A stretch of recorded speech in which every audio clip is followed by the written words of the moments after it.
Hello friend, कशा आहात? मजेत असाल अशी आशा करते आणि सर्वांना क्रांतिकारी जय भीम.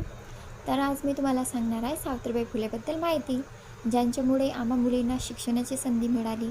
प्रत्येक महिलेला शिक्षणाचा अधिकार मिळाला, जो मुलींना नव्हता. फक्त मुलांना शिकण्याचा अधिकार होता, मुलींना शिक्षणाचा अधिकार नव्हता.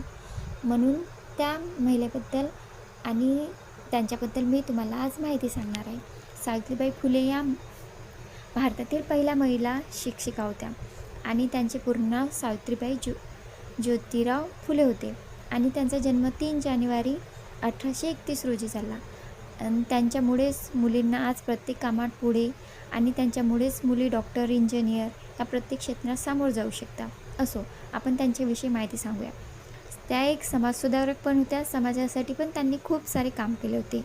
त्यांच्या आईचे नाव सत्यवती होते आणि वडिलांचे नाव खंडोजी नेवसे पाटील होते.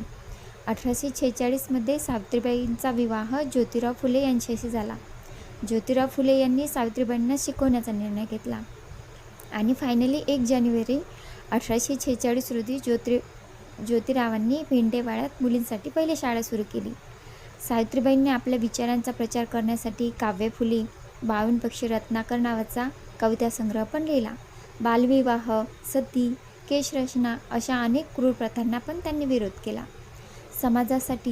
समाजाच्या कल्याणासाठी त्यांनी प्रत्येक ठिकाणी भाषणे पण दिली.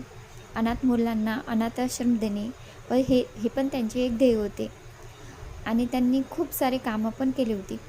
त्यांना शेवटी प्लेची लागण झाली आणि मग त्यांचे निधन झाले आणि त्यांचे निधन शेवटी 10 मार्च 1897 रोजी त्यांचे निधन झाले.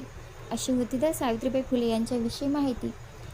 सावित्रीबाई फुलेंनी महिलांसाठी खूप सारे मोठे योगदान केले की त्यांना शिक्षणाचा अधिकार दिला. त्यामुळे त्यांना शत प्रणाम आणि धन्यवाद.